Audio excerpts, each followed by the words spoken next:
L'aparell locomotor.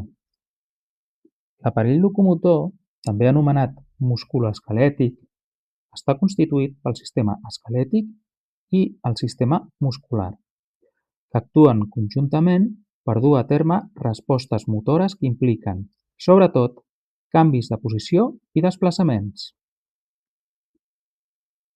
El sistema esquelètic està format pels ossos, els lligaments i les articulacions. Les funcions del sistema esquelètic són el sosteniment del cos, la protecció d'òrgans delicats i la producció de cèl·lules sanguínies. L'esquelet també permet el moviment gràcies a la seva articulació amb el sistema muscular. Els ossos estan formats bàsicament per carbonat de calci.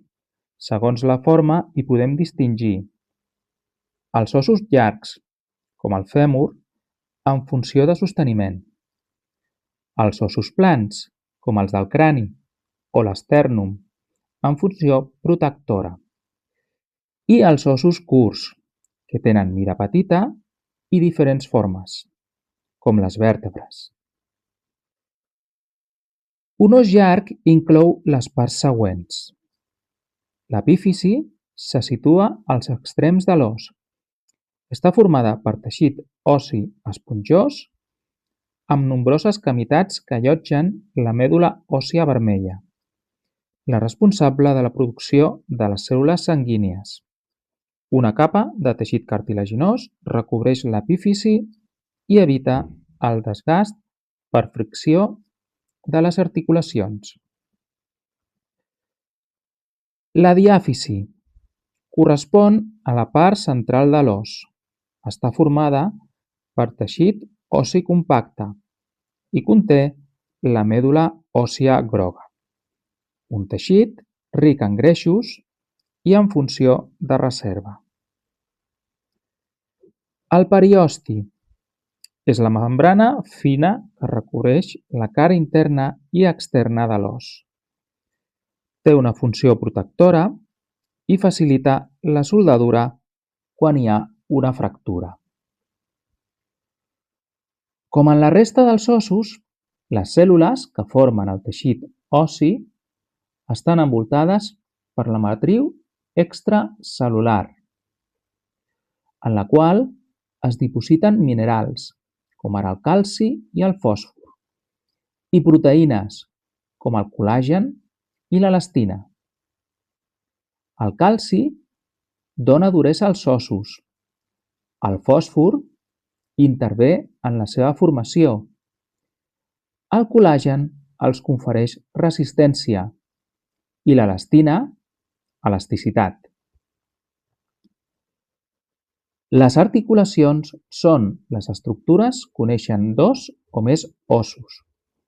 Segons el grau de moviment que permeten, poden ser mòbils, colze o genoll, semimòbils, com les vèrtebres, o immòbils, com els ossos del crani. Una articulació conté lligaments, fibres que uneixen fortament els ossos, cartílags, peces de teixit cartilaginós que recobreixen les parts dels ossos que estan en contacte, i la càpsula sinovial, una bossa de líquid lubricant que se situa entre els dos ossos. El sistema muscular està format pels músculs, uns òrgans que poden contraure's i relaxar-se com a resposta davant un estímul nerviós, i pels tendons, unes fibres de teixit conjuntiu que uneixen els músculs als ossos. Existeixen tres tipus de teixits musculars que tenen aspecte, característiques i funcions diferents. La musculatura llisa, que recobreix els òrgans interns, es contrau de forma lenta i involuntària. La musculatura cardíaca, que forma el cor, es contrau de forma ràpida i involuntària.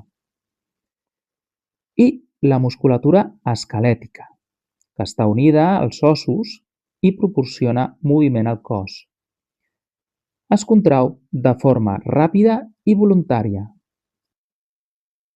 Els músculs esquelètics poden tenir diferents formes: fusiformes, plans i circulars. En els músculs distingim dos tipus de teixits.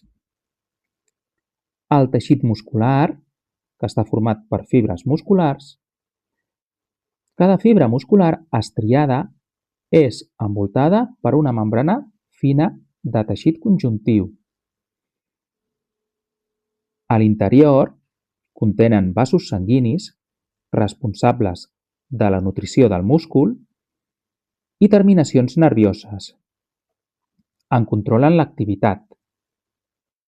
Les fibres musculars s'agrupen en fascicles, tots ells embolcallats internament per una membrana de teixit conjuntiu.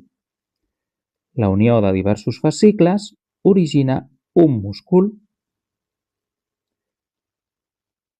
El teixit conjuntiu és el component principal dels tendons. Els tendons són constituïts per fibres blanques molt resistents que uneixen els músculs entre ells i amb els ossos. Per efectuar qualsevol moviment, l'aparell locomotor requereix el treball coordinat del sistema muscular i del sistema esquelètic, a més de la seva unió en les articulacions. Com que els ossos estan units als músculs, es mouen quan la musculatura es contrau. Així, quan un múscul rep un impuls nerviós motor, es contrau i s'escurça. I aleshores els ossos als quals aquells músculs estan units s'acosten. En canvi, quan el múscul es relaxa, s'allarga i l'os pot tornar de nou a la posició inicial. Molts dels moviments del cos són el resultat de la tasca d'una parella de músculs que treballen coordinadament i que fan una funció antagònica, és a dir, quan un dels dos músculs es contrau, l'altre es relaxa i viceversa.